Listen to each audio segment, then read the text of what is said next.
25 मे 1928चा दिवस. वेळ संध्याकाळची. पुण्यातील भांबुर्डा रेल्वे स्थानकाजवळ मुंबई पुणे एक्सप्रेस खाली झोकून श्रीधर बळवंत टिळक यांनी आत्महत्या केली. श्रीधर टिळक हे भारतीय स्वातंत्र्य लढ्यात ज्यांना असंतोषाचे जनक म्हटले गेलं त्या लोकमान्य बाळ गंगाधर टिळक यांचे धाकटे पुत्र श्रीपंत बळवंत टिळक. टिळक हे भारतीय स्वातंत्र्य चळवळीचे पहिले नेते होते. ब्रिटिश अधिकाऱ्यांनी त्यांना भारतीय असंतोषाचे जनक म्हटले. त्यांना लोकमान्य ही पदवी देखील बहाल करण्यात आली, ज्याचा अर्थ लोकांनी त्यांचा नेता म्हणून स्वीकार केला असा होतो. महात्मा गांधींनी त्यांना आधुनिक भारताचा निर्माता म्हटले. श्रीधर बळवंत टिळक हे श्रीधरपंत म्हणून ओळखले जाणारे पुण्यातील सामाजिक कार्यकर्ते आणि मराठी लेखक होते. बाळ गंगाधर टिळक यांचे ते धाकटे पुत्र होते. श्रीधरपंतांनी 25 मे 1928 रोजी भांबुर्डा येथे मुंबई पुणे एक्सप्रेस खाली जीव दिला.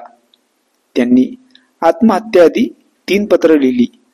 एक पुण्याच्या जिल्हाधिकाऱ्याला, दुसरे विविध वृत्त साप्ताहिकाला आणि तिसरे डॉक्टर बाबासाहेब आंबेडकरांना.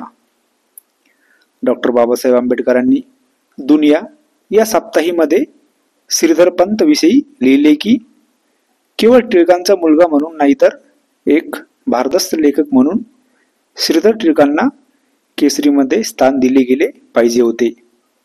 टिळक घराण्यातील कोणाला लोकमान्य ही पदवी खरी शोभत असेल तर ते श्रीधरपंत टिळक.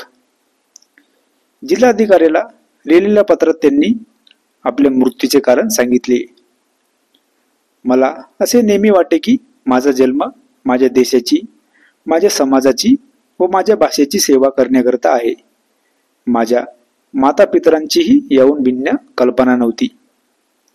माझा जन्म वकील आणि कायद्यांची कोरडे यांचे असहाय्य खेळणे बनण्याकरता नव्हता. एखाद्या गरीब अपरिचित शेतकऱ्यांच्या झोपडीत माझे जीवित कार्य पुरे करण्याकरता माझा पुनर्जन्म हो अशी मी आशा बाळगतो. त्यावेळी ट्रस्टी आणि टिळक बंधू यांच्यात तीव्र स्वरूपाची वादावादी, बाचाबाची आणि प्रसंगी धक्काबुक्कीपर्यंत प्रकरणे चालली होती. अरसपरस फिर्यादींचे सत्र चालू होते. वाड्यातल्या राजकारणामुळे श्रीधरपंत नेहमी वैतागलेले असत. केसरी माझ्या हातात आला तर पुन्हा महाराष्ट्राला आगरकरांचा अवतार दाखवीन असे त्यांचे म्हणणे असल्याचा उल्लेख प्रबोधनकार ठाकरे करतात. श्रीधरपंतांचा स्वभाव त्रासिक असला तरी फार सोसिक होता.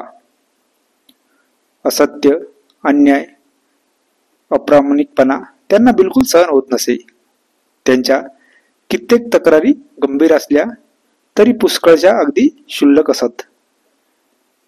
मनस्वी विचार करणाऱ्या मंडळींना मनातले विचार आणि भावना मोकळ्या करण्यासाठी एखादा स्नेहसोबती आप्त जवळपास नसला म्हणजे ते लोक मनातल्या मनात कुढू लागतात. असल्या कुडण्याच्या अतिरेकानेच श्रीधरपंत टिळकांची आत्महत्या ही दुर्दैवी घटना घडली.